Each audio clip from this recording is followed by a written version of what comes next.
अस्सलाम वालेकुम रहमतुल्लाहि व बरकातुहू। मैं हूं याकूब अली, आप लोग देख रहे हैं वाई के वर्ल्ड।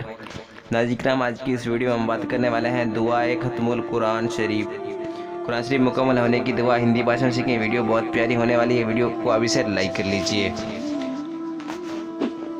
आइए शुरू करते हैं आज का वीडियो। औज़ुबिल्लाहिमिनश्शैतानिर्रजीम, बिस्मिल्लाहिर्रहमानिर्रहीम। तो नाज़रीन, आज की इस वीडियो में हम बात करने वाले हैं दुआए खत्मुल कुरान शरीफ, यानी कुरान शरीफ मुकम्मल होने की दुआ। जब आप लोग रमज़ान शरीफ के आखिर में यानी लास्ट असरे में कुरान शरीफ ख़त्म हो जाए या पहले भी हो जाए तो इस दुआ को आप ज़रूर पढ़ें। ये कुरान शरीफ मुकम्मल होने की दुआ है। वो इस वीडियो को पूरा देखें, इंशाल्लाह लास्ट में हम इसका तर्जुमा भी बताएंगे। तो वीडियो को लाइक ज़रूर करें और चैनल को नए हैं तो चैनल को अभी से सब्सक्राइब करें और बेल आइकन को प्रेस कर लीजिए। तो आइए आपको इसका तर्जुमा बताते हैं। पहले इस दुआ को आप लोग पढ़ लीजिए।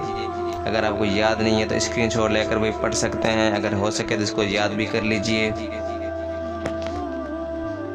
तर्जुमा। ए अल्लाह, तू फरमा मेरी परेशानी, तू मेरी कब्र में ए अल्लाह रहम फरमा तू मुझ पर कुरान अजीम की बरकत से, और बना तू कुरान को मेरे लिए पैसबा रोशनी, हिदायत और रहमत। ए अल्लाह, याद दिलवा तू मुझे कुरान जो भी भूल गया हूँ, और सिखला दे तू मुझे इसमें से जो मैं नहीं जानता, और नसीब फरमा तू मुझे उसकी तिलावत रात वक्त और दिन के वक्त, और बना तू मुझको मेरे लिए हुज्जत से ए रब्बुल आलमीन कबूल फरमा, आमीन। इस दुआ का ये तर्जुमा। इस दुआ को आप लोग से गुजारिश है कि इस दुआ को ज़रूर पढ़ें।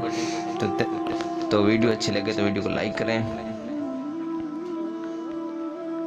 ये इस दुआ का तर्जुमा है।